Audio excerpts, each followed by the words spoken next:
I'm Hamden District Attorney Anthony Gulluni. I thank you all for being here and providing coverage for this important issue. In 2018, the Massachusetts State Legislature passed and Governor Baker signed a landmark criminal justice reform package. Contained within the law were many positive and constructive reforms and policy changes, including greater accessibility for record expungement and sealing, more humane solitary confinement conditions, stronger opiate trafficking conditions or penalties, the elimination of mandatory minimum sentences for many low-level drug offenses, and the increase of the minimum age of criminal responsibility from age 7 to age 12. Also, however, contained in the 2018 Criminal Justice Reform Law was the establishment of medical parole here in the Commonwealth of Massachusetts, which allows for the release of a prisoner due to terminal illness or permanent incapacitation. That's the language of the statute. This statute directs, in the case of inmates in state prison, that this decision is made unilaterally by the Commissioner of the Department of Corrections. This places the Commissioner in the position to single-handedly void a sentence that was litigated and eventually rendered by a Superior Court judge. In most cases, after years of litigation, a dissection of the evidence, and a plea or a jury's conviction. This enormous responsibility can be carried out in mere days and many times without even a hearing on the facts of the incapacity or illness that is argued. This law has come to apply to all sentenced inmates, including those serving life sentences for first-degree murder convictions.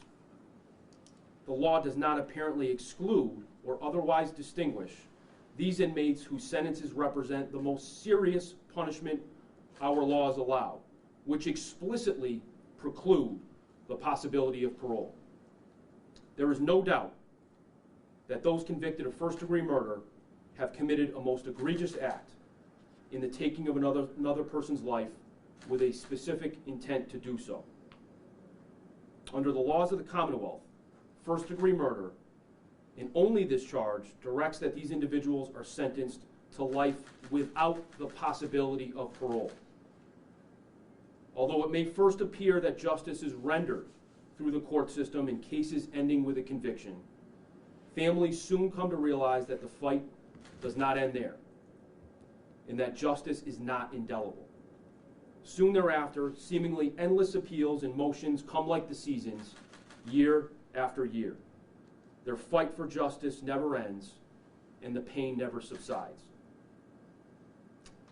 Since these changes to the state's medical parole law went into effect, the Hamden District Attorney's Office has been notified by the Massachusetts Department of Corrections of 45 petitions for medical parole. Of those 45 petitions, nearly half, 21 of those petitions, have been made by inmates convicted of murder. Some of the reasons cited in their petitions for this early release, purportedly to establish a, quote, permanent incapacitation as the statute directs, have included hypertension, the need for a wheelchair, pre-diabetes, insomnia, obesity, COVID-19, and back pain. Members of my office often serve as the voice for victims and their families who don't have an opportunity to speak for themselves. However, today, we have two people and family members who can speak for their lost loved ones and about how this process has affected them and their families. In January of 1982, Anthony Olszewski murdered 19-year-old Joanne Welch. Olszewski committed the crime in a particularly heinous fashion, later telling friends that, quote, she just wouldn't die. Joanne was a fighter and managed to stay alive through this brutal assault, only succumbing after Olszewski left her in a remote location in the middle of winter where she died of exposure. Olszewski was convicted of first-degree murder, which was later overturned by the SJC. His case was retried and he was convicted a second time of murder in the first degree. To this day, 40 years later, he continues to contrive post-conviction motions and appeals on both the state and federal levels. The Welch family has endured 40 years of Olszewski's virtually relentless attempts to undo justice. With regard to medical parole, Olszewski has filed 2 medical parole petitions in 2020 and 2021. Fortunately, both of those were denied. John Stote brutally stabbed and killed John Regan in 1995. He was tried and convicted in 1997 and has since filed numerous post-conviction appeals, leading to dozens of motions and hearings. Through these court events over the past 25 years, his family has had to constantly relive the tragic killing of their loved one every time that they are notified of another motion being filed or hearing being held. Stote has filed 4 petitions pursuant to the medical parole statute. Specifically, 3 medical parole petitions, 2020 and 2021. He also filed 1 petition to the Suffolk Superior Court in 2020. He was released now twice. His first release was revoked by the parole board, since the basis of his first release was that he was terminally ill with COVID. He survived that period of time and lived outside of incarceration until such time the parole board finally stepped in and reincarcerated him. He filed another petition to the Commissioner of DOC under the medical parole statute. That was denied and then appealed effectively to the Suffolk Superior Court in Boston, where a judge essentially directed the commissioner to reconsider her decision that he found arbitrary and capricious, and essentially forced her hand to release him again. Mr. Stote has been out for a lengthy period of time under that release, effectively by the Suffolk Superior Court and ultimately by the Commissioner of the Department of Corrections. In 2004, Joanne Sleech Brodeur stabbed her husband, Joseph Brodeur, 34 times, fatally wounding him. She was convicted of first-degree murder, which was then overturned on appeal. She eventually pled guilty to second-degree murder and admitted to killing her husband. Ms. Sleech Brodeur has filed 3 medical parole petitions, 2 in 2020 and 1 in 2021. Fortunately, all of those have been denied. At this point, I invite Jim Welch to speak about his family's experiences with medical parole.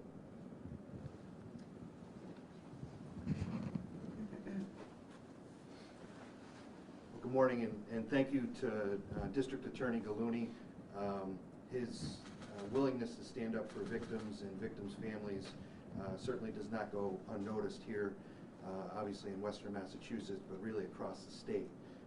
It's not always a popular stance in today's climate to support and stand up for victims, but you do that constantly.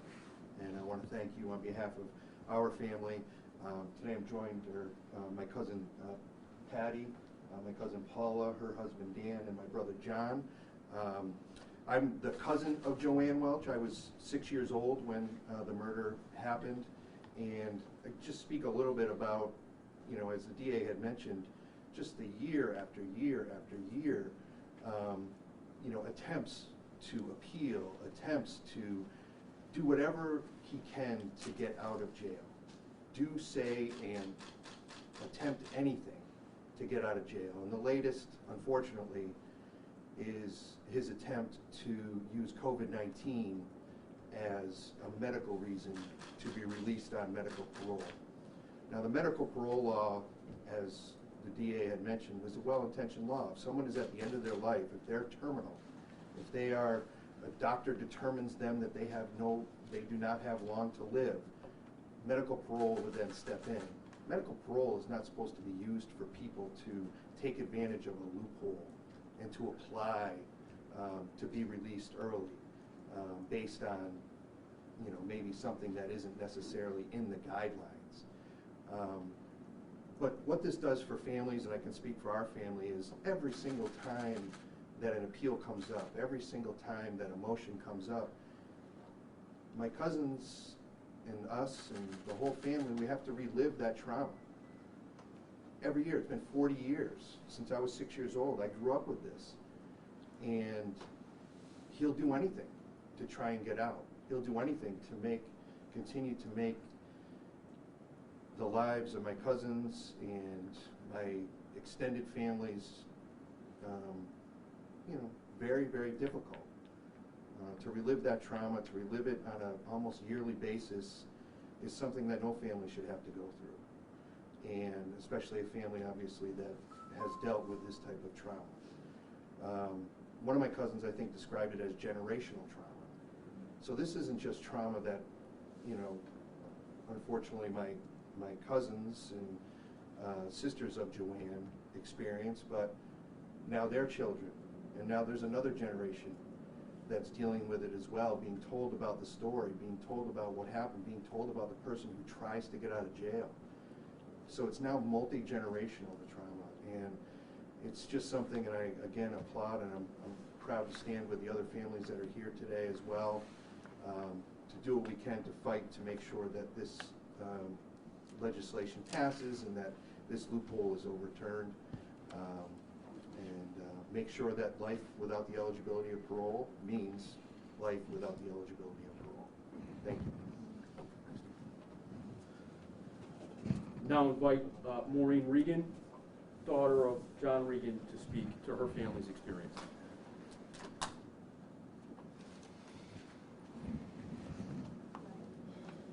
First of all, thank you very much, District Attorney Gulluni, for inviting all of our families here today, and for inviting me to speak to you about how medical parole specifically has absolutely blindsided and traumatized my family. The impending release of my father's murderer has demolished any sense of peace or justice my family's been able to carve out after the brutal murder of my father in 1995. As Attorney Gulluni, District Attorney Gulluni told us, in 1997, John Stote was convicted of murder in the first degree with no eligibility parole. Even so, that monster has tortured us countless times in appeals and court appearances, and invented reasons why he shouldn't have to remain behind bars. Each and every time my family has written letters, shown up in person, and begged whoever we could to please not be duped by this con artist. We've had to relive and retell our story, our horrible story, the disgusting story of how my father was brutally stabbed to death, how his body was weighed down in the Connecticut River, how the bloody towels used to clean up the crime scene were disposed of at a rest stop on his way to attend a wedding on Cape Cod. We have endured and persisted because we believed all our heartache, suffering, and tears would be rewarded with justice. In fact, the law was on our side until this law was not. This insane, poorly written law with a giant loophole is allowing this disgusting monster and many others just like him to escape from their prison sentences. He's not even terminally ill. He has a bad back and limited mobility. He's overweight. He's pre-diabetic. He needs supplemental oxygen because of a bout he had with COVID. But don't worry, he's recovered. Even the doctors reported that he isn't expected to die from any of those ailments. He's just permanently incapacitated and not likely to pose a threat to society. Well, he does pose a threat to society, to me and to my family. He's unrepentant and he's not rehabilitated. He's being released to a skilled nursing facility where he could be the new roommate of any of our elderly or ailing friends or relatives. I have been defined as a victim of violent crime for 27 years. I am now being further victimized by the very system that was put into place to protect me. This is the definition of a travesty of justice for all of our families. It's a broken bill and it needs to be fixed. Thank you.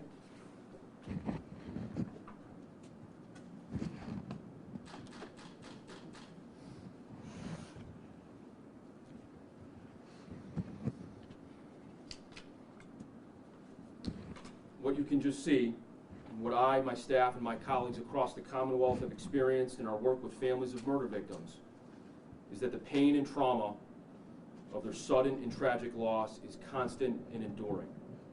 This loss and its accompanying grief become their own life sentence. It is our contention that this law has created an unintended loophole that has given inmates convicted of first-degree murder who have been sentenced to life in prison without the possibility of parole a means to pursue that very possibility of parole, and in effect to sidestep their lawful and due sentences and to circumvent the specific statutory punishment for this crime. Moreover, it causes undue, and I would argue unjust occasions for families of lost loved ones to have to relive their trauma. Lawful and just murder sentences must have finality after appropriate appeals. Accordingly, we encourage a review by our legislature and the governor to correct and amend this statute to maintain justice and decency for victims' families and our communities. I certainly want to thank Jim and Maureen for speaking for their families. I want to thank everyone from the families here represented, from the Stote family, Maureen Regan Moriarty, Tricia Regan, from the Olszewski case, and the Welch family, Paula Welch Mackey, Paula Welch Burns, Danny Burns, Jim Welch, and John Welch, and also in the case of the murder of Mr. Brodeur. They are also here as well, and I want to thank them for their presence and support. Brian Batista, Michelle Batista, Dominic Batista, Kyle Broder, Robert Broder. I thank them all for their courage and for enduring everything they've had to endure, and for shining a light on the issues that clearly exist with this statute, and encouraging with me that this get corrected so their families and other families in similar situations don't have to unfairly continue to deal with this injustice. Happy to take any questions. Stephanie? I'm not sure if it's appropriate for you, DA, or perhaps Maureen, but how has the legislative response been to this bill? How much have you gotten a swell of support? Yeah, certainly Maureen can speak however she wishes to. From my perspective, you know, there is apparently a bill that's recently been put in study. I think that this loophole has been known for some period of time, and there hasn't been a correction yet. So we're hopeful that with the collaboration of our local legislators and leadership in Boston, you know, certainly Governor Baker's leadership, that this will get corrected forthwith. I mean, the time has come. There's been enough suffering that I think with what we're highlighting today and what could possibly continue to happen, that this needs to get corrected immediately. Yes, sir. Are you guys in talks, like with any local legislators here in Western Mass, or any of the families in talks with any local legislators, any meetings or anything like that? Speaking on behalf of the DA's office, I've spoken with all local legislators just in the past couple days in particular about this press conference and the objectives, and encourage them to continue to collaborate with each other and to reach out to us. And I've conveyed how urgent this is. So I'm hopeful that, you know, given maybe an end to the pandemic, their return to the State House, and the attention we're bringing to this, and the need that is clear that this has to change, that we're going to work together and again work quickly to change this, which again is, I think, an obvious one. Paul? So do you, just to be clear, do you support medical parole with the exception for the lifers?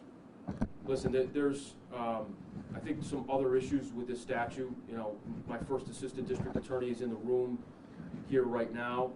She has dealt with almost all of the 47 petitions that we've gotten. Many of them are baseless. But I think what we're doing now is identifying the greatest need and the biggest flaw in this legislation, which is the elimination of the eligibility for first-degree murderers. It flies in the face of other statutes. It flies in the face of sentences that judges rightfully issue upon a plea or a jury's conviction. But fundamentally, you know, as Jim talked about, you know, medical parole is a concept and a law that exists in the federal system. It exists in many other states, and is designed to relieve the pressure for the housing facility and to provide decency for the person in those dying days, to transition to a hospice facility or some other care facility. The breadth of this statute, the purview that's allowed, is far beyond what it should be. So the concept fundamentally of medical parole, I believe, is an acceptable one. But the way that this statute is written and how it's been allowed to be interpreted and exercised is totally inappropriate. It's also been argued, in addition to those points that you made, that it's a cost savings to the taxpayers. And if you eliminate the lifers from that consideration, aren't you undercutting the cost savings? Well, Paul, I have no concern for cost savings when you talk about justice, when you talk about lives being taken. And when in particular you think about the people who have committed these crimes. This is murder. It's a homicide with specific intent. And the courtesies that they seek, the decency that they seek in their own death, supposedly, was not afforded to the victims of their crimes. They were not given opportunities to say goodbye to family. They were not given dignity in their death. So when you talk about cost savings, it's irrelevant to me. What I'm concerned about is justice and decency for the memory of murder victims and the families that live on. You had noted that, some of the examples you had mentioned, they blamed it on the COVID-19 or the pandemic. Is there a way to combat this loophole, considering the pandemic and everything? Well, I think the loophole closing is very clear. It should not apply to those convicted of first-degree murder, irrespective of a pandemic or whatever reasons can be put forward. As it relates to other inmates, again, there's legitimacy there, right? Someone serving a drug sentence or someone serving a lesser sentence that has a term of years and they're at those final days or they have a serious permanent incapacity, fine. But again, our point, I think, is very clear that this should not apply to those convicted of first-degree murder. Does anyone know where Stowe is going? I do not at the moment. We lost our rights. We lost our rights as victims to have any information about where he goes from here. But he's been placed, yes, I got a legislation, or you just don't even know? I haven't been contacted yet. He is out of a prison facility, though. He's in, presumably in some sort of care facility. Skilled nursing. With what ailment was he released? You see, he was released originally for COVID, but then he recovered, he went back. So then what happened? He was released originally because he was intubated with COVID, and the expectation of the commissioner was that he would expire from COVID. He was released over the course of months and months and months. He endured through COVID and recovered.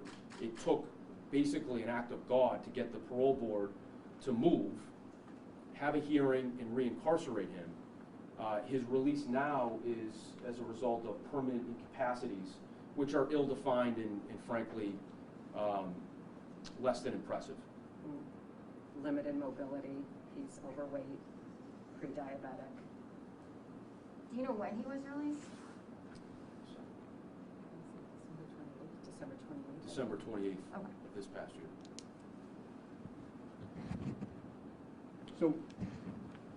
So nobody keeps track of him normally when somebody's paroled, there's some supervision that's involved. Yeah, they're keeping track of him, and there's a plan that's put forward.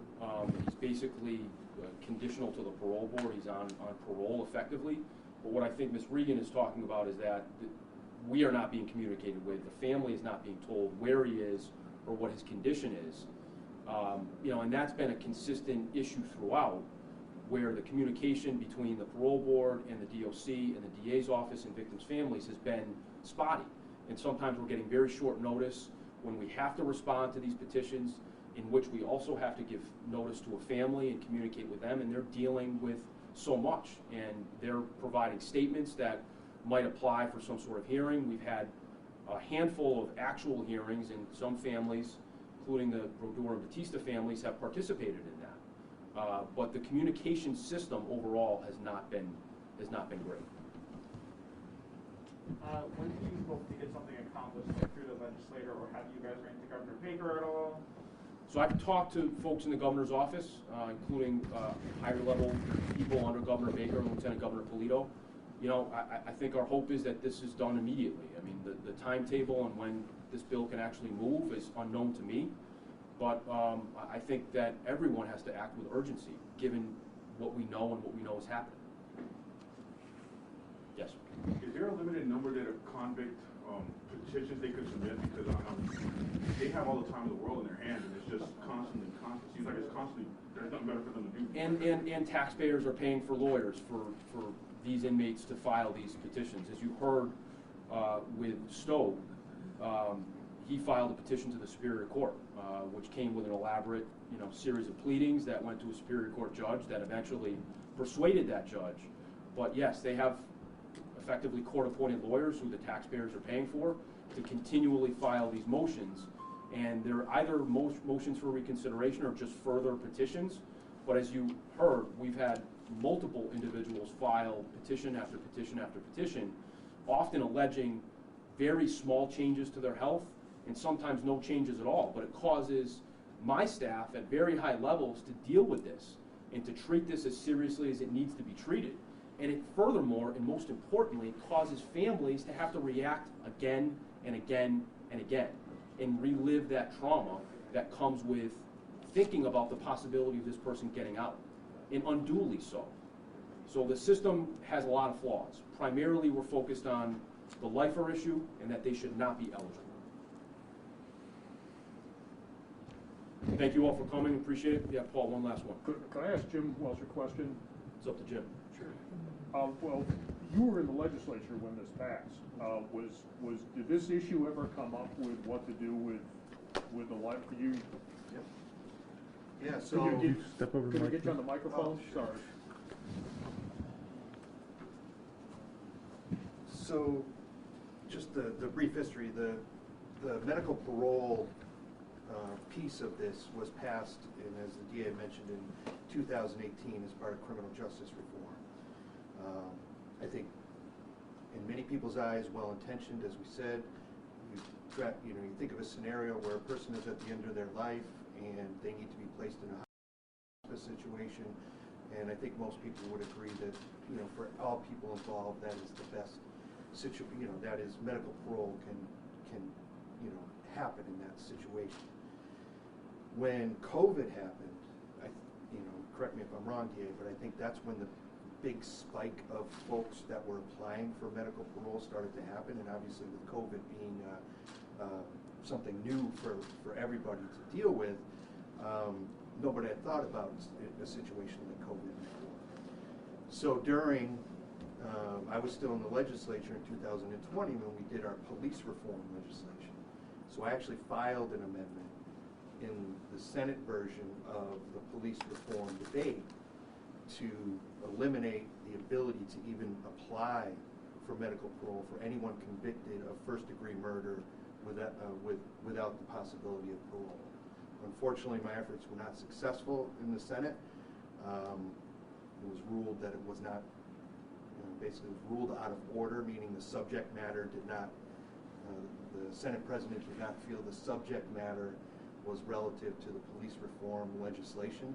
I certainly would make an argument that it was, and I did, and I challenged the chair at the time, and unfortunately did not succeed. But we have to endure. We have to continue to make the case that this loophole needs to be closed and needs to be fixed. And one thing to keep in mind, in terms of legislation, an actual traditional piece of legislation is not the only path that this can take.